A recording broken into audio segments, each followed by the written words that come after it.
time. It's time to kill the swill. And I originally had planned to do a kind of historical retrospective. And I wanted to kind of suck Machete in to kind of combine him with an idea of malt liquor enjoyment and my appreciation for Machete's creativity. And I started drinking my 40. Maybe I shouldn't have, because I haven't had a lot to eat today, and that malt liquor got right on top of me. So I'm not going to do that historical retrospective. I'll do it later. So I will dedicate the swill to historical figures. Here's some of the things that I wanted to talk about that I'm not going to talk about. We'll talk about later. But I'll mention, I'll give you some bullet points. And here's some of the things I found just to do a category: alcohol. Alcohol and how it has spread across the globe, and where it started. You know, who was the first person to have some alcohol, and how'd that come about?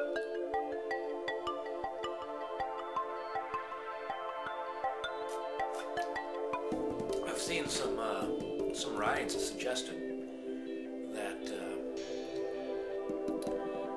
that without refrigeration, alcohol, you know, the bacteria, yeast, eating away at sugars, might come about. You know, honey and water, for instance. The Greeks, big fans of honey and water,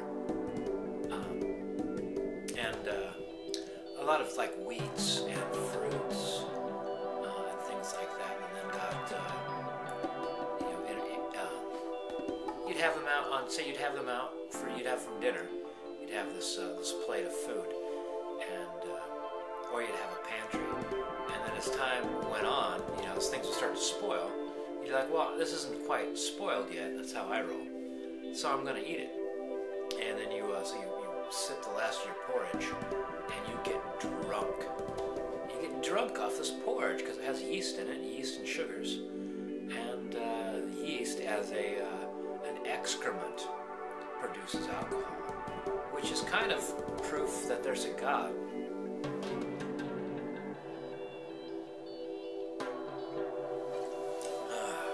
There's a creature on this planet that poops alcohol. Yeah.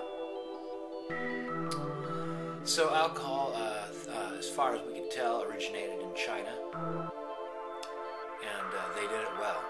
They knew what they were doing. And as alcohol spread through India, and it took a while, it took a really long time to move across the globe, from China to India, from India towards Greece, and from Greece towards Egypt. Though I'm not quite, actually I can't really tell you right off the bat who got it first, and maybe that's up for grabs, who got it, Greece or Egypt. I wouldn't be surprised if it was Egypt.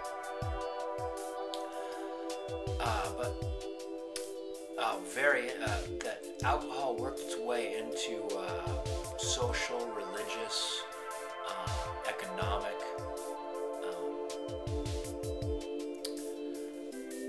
importance. It became something that was a part of everyday life. And interestingly enough, when I got to Egypt, a bunch of different people worship different gods all across the country, all across that area, all across that region, let's say. But some universal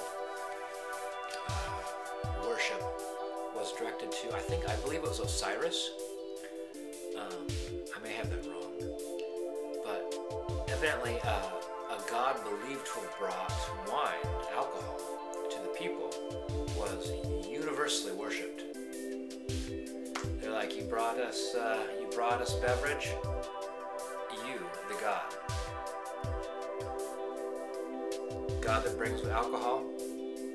Winning.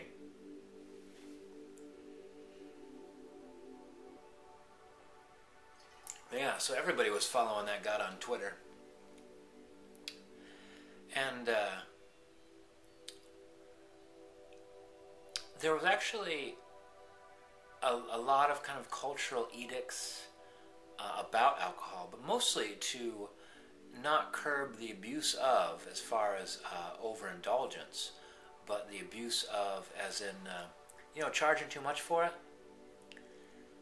by our having a stranglehold on it, which is interesting because here in Oregon, hard alcohol could only be sold by the state. That seems a little odd to me. It seems a little odd that private individuals can't sell vodka. Or they could sell it, but they have to sell it to the state, and the state will sell it for them. It seems kind of cavemanish. Well. Oh, one of the things I wanted to talk about how slowly alcohol spread across the world.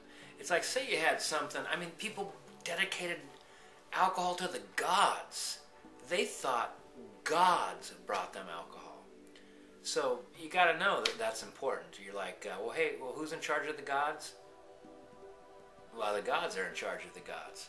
So that's the level of importance. It's not like some important people brought you alcohol. It's the upper level, the top tier, the upper drawer, the cat's pajamas. They brought you alcohol. So why would it take like 1,000 years, or even say 500 years, for it to move from China to India, from India to Egypt to Greece, and then further and further on? Why would it take so long? I don't know, but I have an idea.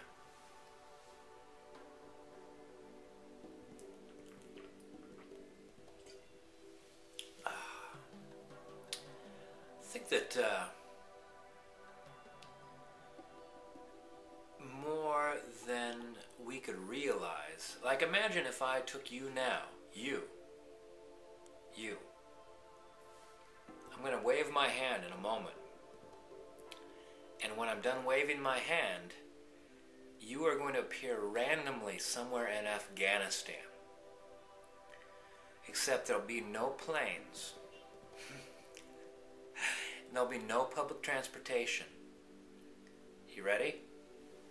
No, you're not ready. You're absolutely not ready to suddenly appear in Afghanistan with no money and no planes and no public transportation.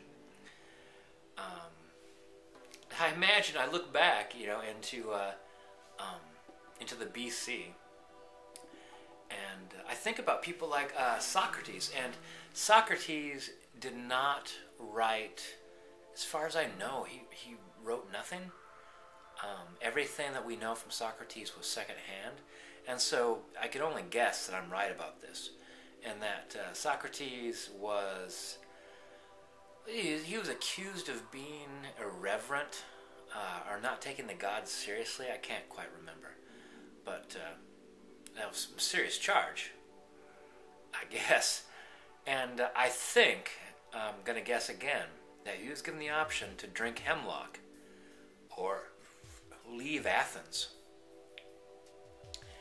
And you're thinking, hey, whoa, I got to kill myself or I got to leave the city?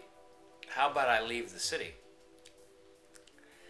But he didn't. He chose to die, according to what we've been told. And so I kind of equate that with why the spread of alcohol, why it didn't go as far like wildfire. And I think that kind of sums it up, and why Socrates would be afraid to leave Athens. And that imagine, just like how if I waved my hand and you appeared in some sort of war-torn country. Imagine if you traveled for a month and you ended up in a place where people's customs, their gods were different, their language was different, their culture was so different that they might not even have any kind of way to accept you. So yes, something like in China, alcohol would be introduced and discovered and developed, and then it might take 1,000 years to go to India. And you think it would travel like wildfire, but yeah, not now. I mean, not then. Now, yeah. Now some young lady sings about the weekend, and around the world, people are suddenly singing about Friday, Friday. Ah, well. Anyway, it's a lot of talking. That's a lot of talking for the swill. Now you know why I don't have a 40 and 5. Yeah. Anyway, shout out to Machete. Shout out to the spread of alcohol. Shout out to observance of the gods and their reverence thereof. It seems to me that if someone wants to be irreverent to the gods, you should let him.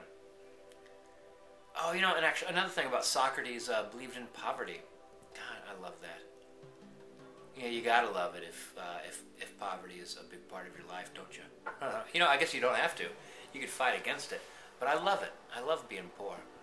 I strive to make as much money as I can, only because that makes things faster. I could get things, I could go places. It makes things convenient. But I hate money. Money sucks. What else? Props to Socrates. Props to alcohol. Props to travel. Props to Machete. Swill's for you, buddy.